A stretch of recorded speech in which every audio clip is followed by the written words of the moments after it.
जय हिंद दोस्तों। आप लोगों ने एक कहावत तो सुनी ही होगी, हम अपनी सफलता से अधिक असफलताओं से सीखते हैं।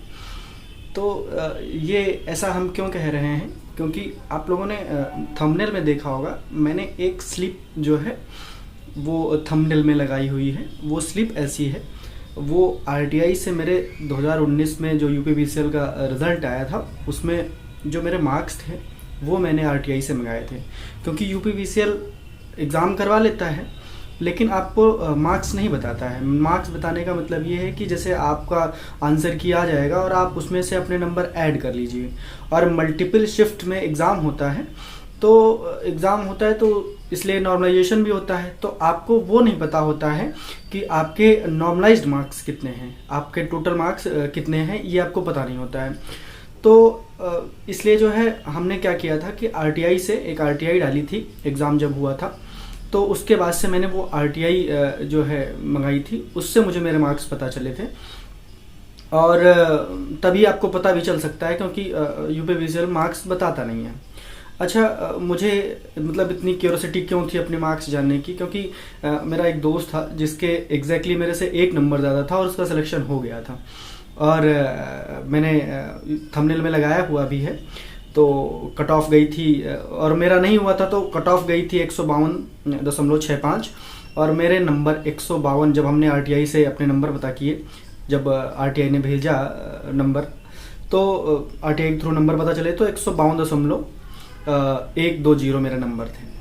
तो ऐसा मतलब बहुत सारे लोगों के साथ हुआ होगा, ऐसा कोई हम अकेले नहीं हैं। और ऐसा बहुत सारे लोगों के साथ कई बार भी हो सकता है कि हुआ हो। तो ये सारी चीज़ें बहुत कॉमन तो नहीं हैं, लेकिन जब ये मान के चलिए कि आप इतने कम नंबर से बाहर होते हैं तो तकलीफ़ बहुत होती है। लेकिन 15-20 दिन, महीने भर आपको लगता है ऐसा, लेकिन उससे आपको एक अच्छा मोटिवेशन मिलता है। लगता है कि नहीं यार, इस बार इतने कम से बाहर हुआ हूँ, नेक्स्ट टाइम तो डेफिनेटली क्रैक कर देंगे।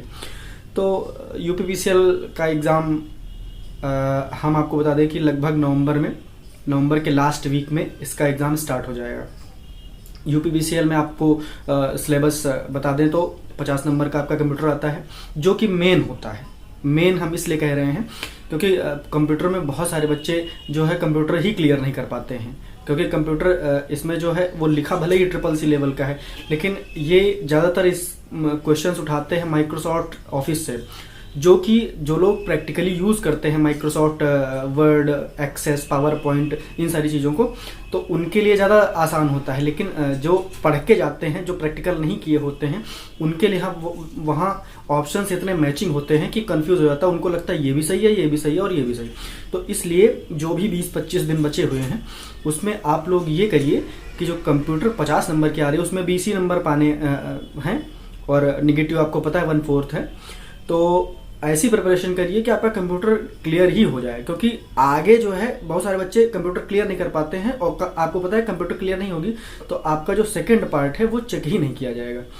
और आपका अंग्रेजी 55 नंबर का आता है, हिंदी 55 नंबर की, 45 नंबर की रीजनिंग और 25 नंबर की जीएस। जिन लोग को की जीएस वीक है उनके लिए प्लस पॉइंट है, और जिनकी अंग्रेजी जो है कमज़ोर है तो उनके लिए माइनस पॉइंट भी है।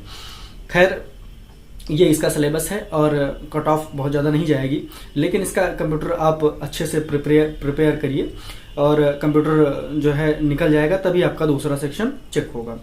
कंप्यूटर मान लीजिए निकल गया, अब अंग्रेजी देखिए, अंग्रेजी इसमें बहुत डिफ़िकल्ट नहीं आती है। उसके जो ऑप्शंस होते हैं वो बहुत ही दूर दूर होते हैं। अगर आपने अंग्रेजी मतलब अगर आप 20-25 दिन नरेशन और जो पार्ट्स ऑफ स्पीच हैं, नरेशन है, और इसमें आपको पता होना चाहिए कि फिगर ऑफ स्पीच से भी कम से कम 5 क्वेश्चन आते हैं, जिसे हम हिंदी में अलंकार कहते हैं। अलंकार अंग्रेजी में भी अलंकार होते हैं, तो उससे 5 क्वेश्चन, लगभग 4 से 5 क्वेश्चन आते हैं। वो बहुत सिंपल चैप्टर है, आप आधे घंटे पढ़ेंगे तो तब भी वहाँ पे आप टिक कर ले जाएंगे, क्योंकि ऑप्शन वहाँ उनके बहुत मैचिंग नहीं होते हैं।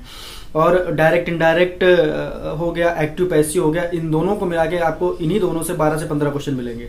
और वन वर्ड सब्स्टिट्यूशन, और बहुत ज़्यादा आपको एरर फाइंड करने वाले पढ़ने की ज़रूरत नहीं, क्योंकि उससे बहुत क्वेश्चन भी नहीं बनते हैं और उसके क्वेश्चन थोड़ा डिफिकल्ट होते हैं। जब आप उसकी बहुत ज़्यादा प्रैक्टिस कर लेंगे तभी आप वहाँ क्वेश्चन वहाँ पे अटेम्प्ट दे पाएंगे सही।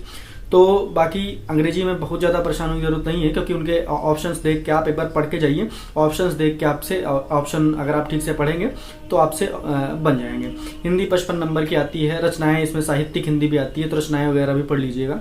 बाकी तो टोटल वही हिंदी आती है जो UPSSC में भी पूछी जाती है। रीजनिंग का कुछ कहने नहीं है, रीजनिंग तो सबको आती है, सब लोग कर लेते हैं ज़्यादातर।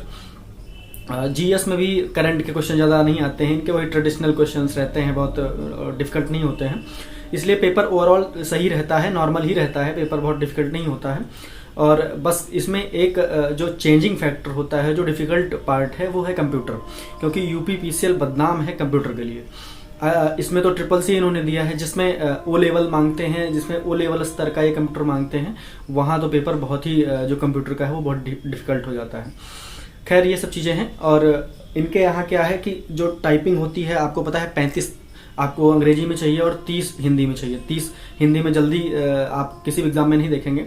लेकिन आप ये ना समझिए कि ये तो बहुत मुश्किल है, क्योंकि इनके यहाँ जो मैटर होता है टाइपिंग का, 5 मिनट की टाइपिंग होती है। इनके यहाँ जो टाइपिंग का मैटर होता है वो कठिन नहीं होता है। अब अगर आप इसका कंपैरिजन करें इलाहाबाद हाई कोर्ट से, तो वहाँ 30 भले ही मांगते हैं अंग्रेजी, लेकिन चूंकि वहाँ पे वर्ड काउंट होता है। UPPCL में आपको की स्ट्रोक काउंट होता है, वहाँ वर्ड काउंट होता है। और AHC ग्रुप C में ये लोग इंग्लिश में बड़े बड़े वर्ड्स देते हैं। तो वही वर्ड मान लीजिए आपको इम्प्रेशन दे दिया और कंग्रेचुलेशंस दे दिया, कई बार यही चीज़ें रिपीट कर दी, तो ये वो पैराग्राफ जो है वो भले ही 30 वर्ड पर मिनट उन्होंने कहा है, लेकिन वो टाइप करने में आपको बहुत टाइम लग जाता है। लेकिन यहाँ पे इनके वर्ड्स की स्ट्रोक ये मांगते हैं, तो आपकी जो 35 की स्पीड है वो आराम से निकल जाती है। और इधर जो है वो 30 की हिंदी में वो भी बन जाती है। तो ये हो गई टाइपिंग की बात। अब नॉर्मलाइजेशन का ये रहता है कि भाई नॉर्मलाइजेशन एक चेंजिंग फैक्टर होता है, मानते हैं, क्योंकि इसमें, लेकिन आप इसका बिल्कुल भी RR से रेलवे के नॉर्मलाइजेशन से कंपैरिजन मत करिए, क्योंकि उनका नॉर्मलाइजेशन बहुत ही अलग होता है। उनमें 40 में से कब किसके 80 हो जाते हैं, तो वैसा यहाँ कुछ नहीं होता है। आपको 2, 4, 10 नंबर का यहाँ पे अंतर दिख सकता है, और जो कि जेन्युइन होगा, जो शिफ्ट टफ होगी उसमें बढ़ेंगे, जो शिफ्ट टफ नहीं होगी उसमें भी आपको 1 ही 2 नंबर का अंतर दिखेगा। तो इसलिए नॉर्मलाइजेशन से भी बहुत ज़्यादा परेशान होने की जरूरत नहीं है। तो ये सारी चीज़ें हैं। बाकी UPPCL एक अच्छी नौकरी है, 2600 ग्रेड पे की नौकरी है, और इसमें 5 या 6 जोन में डिवाइड है पूरा UPPCL उत्तर प्रदेश का। तो जैसे कानपुर किस्को हो गया, और गोरखपुर हो गया, सॉरी मध्यांचल हो गया, दक्षिणांचल, पूर्वांचल, ऐसे करके 5 या 6 जोन में डिवाइड है। तो सबसे ज़्यादा कट ऑफ अगर आपको हम बता दें तो सबसे ज़्यादा कट ऑफ कानपुर किस्को की जाती है, क्योंकि वहाँ पे आपको मतलब शहर में ही रहना होता है और इंडस्ट्रियल एरिया है, तो वहाँ की कट ऑफ ज़्यादातर लोग वहाँ प्रेफर करते हैं, तो कट ऑफ वहाँ की ज़्यादा जाती है। जब आपका सिलेक्शन हो जाएगा तो ये लोग आपसे एक प्रेफरेंस फॉर्म भरवाते हैं, जिसमें आपको प्रेफरेंस देनी होती है कि आपको पूर्वांचल चाहिए, कानपुर किसको चाहिए, दक्षिणांचल चाहिए, पश्चिमांचल चाहिए, तो ये उसमें प्रेफरेंस भरवाते हैं। वो सारी चीज़ें खैर सिलेक्शन के बाद होती हैं, जब आपकी फाइनल DV हो जाती है, उसके बाद ये आपसे वो DV के टाइम पे ही आपसे ये प्रेफरेंस भरवा लेते हैं। और उसी के जिस हिसाब से आपके नंबर रहते हैं उस हिसाब से आपको ऐसा नहीं है कि आपने पहली प्रेफरेंस डाली तो आपको मिल जाएगा। नंबर अगर आपके उस हिसाब से रहेंगे तो आपको डेफिनेटली मिल जाता है। ये सारी चीज़ें हैं। बाकी UPPCL 2600 ग्रेड पे की नौकरी है। आपको शुरुआत में लगभग 33 से 34 हज़ार स्टार्टिंग मिलेगी। एक कनेक्शन लाइफ टाइम आपका फ्री रहता है बिजली का, और ये सारी चीज़ें हैं। और अच्छी नौकरी है। आपको ऑफिस में बहुत ज़्यादा कोई वर्क लोड नहीं रहता है, प्रेशर नहीं रहेगा किसी प्रकार का। जो आपके सीनियर ऑफिशियल्स हैं उनका बहुत ज़्यादा दबाव नहीं रहेगा आपके ऊपर।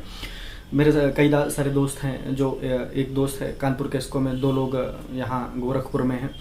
तो अगर आप लोग कहेंगे, हालांकि ये कोई UPSC क्रैक करके वो वहाँ नहीं बैठे हैं, हम लोग के जैसे ही नॉर्मल स्टूडेंट्स ही हैं, तो अगर आप लोग कहेंगे तो उनका हम एक इंटरव्यू भी अपने चैनल पे करा देंगे। हालांकि इसकी कोई ज़रूरत नहीं है, जितनी चीज़ें सफिशिएंट हैं अभी के लिए फॉर द टाइम बीइंग, वो सारी चीज़ें हमने अभी डिस्कस ही कर ली हैं। बाकी 20-25 दिन का समय बचा है, मेहनत करते रहिए। हाँ, लोग कहते हैं मतलब सफलता एक दिन में नहीं मिलती है, लेकिन एक दिन मिलती ज़रूर है। तो कड़ी मेहनत करते रहिए। बाकी कंपटीशन तो है ही है। और अगर हम आपकी कंपैरिजन करें ASC से, तो वहाँ भैया आपको मतलब मैं खुले शब्दों में कहता हूँ कि वहाँ इसलिए भी डिफ़िकल्ट है क्योंकि वहाँ पे धांधली बहुत होती है। अभी आपने ARO का एग्ज़ाम देखा होगा, तो वहाँ पे धांधली बहुत होती है। लेकिन UPPCL फेयर एंड स्क्वायर होता है। यहाँ पे आपको सारी चीज़ें बिल्कुल पारदर्शी तरीके से मिलेंगी। यहाँ पे आपको धांधली नहीं मिलेगी। जो भी 1200 कुछ पोस्ट हैं वो बिल्कुल फ्रेश भर्ती होगी। इसीलिए अगर आप चाहें तो इसके लिए बहुत अच्छी मेहनत करके ये नौकरी आप आसानी से पा सकते हैं। कंप्यूटर पे विशेष कर ध्यान रखिएगा। बाकी वीडियो पसंद आए तो चैनल को सब्सक्राइब करिएगा। जय हिंद।